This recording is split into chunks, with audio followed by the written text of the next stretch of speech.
ಮೊದಲನೇದಾಗಿ ರಾಹುಲ್ ಗಾಂಧಿ ಅವರಿಗೆ ನೋಟಿಸ್ ಕೊಟ್ಟಿರುವಂತೆ ಅಂದ್ರೆ ಅವ್ರು ಕೊಟ್ಟಂತ ದೂರಿಗೆ ಸಂಬಂಧಪಟ್ಟಂತೆ ದಾಖಲಾತಿಗಳು ಸಲ್ಲಿಸಿದೆ.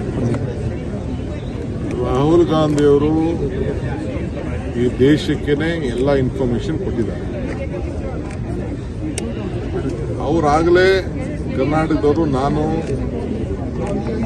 ಸಿಇಒ ಭೇಟಿ ಮಾಡಿದಾಗ ನಮ್ಮ ಇನ್ಫಾರ್ಮೇಶನ್ ನಮ್ಮ ಎಲೆಕ್ಷನ್ ಕಮಿಷನ್ ಇವ್ರನ್ನ ಭೇಟಿ ಮಾಡಿದಾಗ ಅವ್ರು ಏನು ಮಾತಾಡಿದ್ದಾರೆ ಅದ್ರ ಬಗ್ಗೆ ಎಲ್ಲ ರಿಸರ್ಚ್ ಮಾಡಿದ್ದೀವಿ ಅಂತ ಹೇಳಿದ್ರು. ಸೊ ನಾವು ಕೆಲವು ಇನ್ಫಾರ್ಮೇಶನ್ ಎಲ್ಲ ಕೇಳಿದ್ದೀವಿ. ಅವ್ರು ನೋಟಿಸ್ ಕೊಡಬೇಕು. ನಾವು ಪೊಲಿಟಿಕಲ್ ಲೀಡರ್ಸು, ನಾವೇನು ತಪ್ಪಾಗಿದೆ ಅಂತ ನಾವು ತಿಳಿಸಿದೀವಿ ಅವ್ರಿಗೆ. ಅವರು ಅದನ್ನ ಸೆಟ್ರೇಟ್ ಮಾಡಬೇಕು, ಕಾನೂನು ರೀತಿ ಕ್ರಮ ಕೈಗೊಳ್ಳಬೇಕಾದ್ರೆ ಅವ್ರ ಡ್ಯೂಟಿ. ನಾವಲ್ಲ, ಅವ್ರ ನೋಟಿಸ್ಗೆಲ್ಲ ನಾವೆಲ್ಲ ಎದರಲ್ಲ.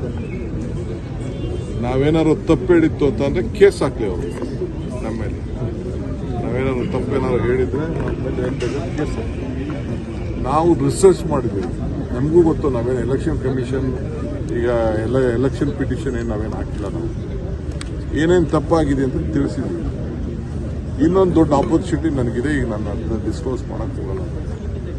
ಸೊ ಏನು ರಾಹುಲ್ ಗಾಂಧಿ ಅವರು ಏನು ಹೋರಾಟ ಮಾಡ್ತಾ ಇದ್ದಾರೆ, ಈ ದೇಶದ ಪ್ರಜಾಪ್ರಭುತ್ವ ಉಳಿಸ್ಲಿಕ್ಕೆ, ಎಲ್ಲರೂ ಕೂಡ ನ್ಯಾಯ ಒದಗಿಸ್ಲಿಕ್ಕೆ, ಯಾರು ವೋಟರು ಈ ರೀತಿ ಮಿಸ್ಯೂಸ್ ಆಗಬಾರ್ದು, ಯಾವ ರಾಜಕೀಯ ಪಕ್ಷದವರು ಯಾವುದೇ ಪಕ್ಷದವರು ಮಿಸ್ಯೂಸ್ ಮಾಡ್ಕೋಬಾರ್ದು ಅನ್ನೋ ದೃಷ್ಟಿಯಿಂದ ಈ ಹೋರಾಟವನ್ನು, ಇದು ರಾಷ್ಟ್ರ ಮಟ್ಟದ ಹೋರಾಟವನ್ನು ಕೈಗೊಂಡಿದ್ದಾರೆ.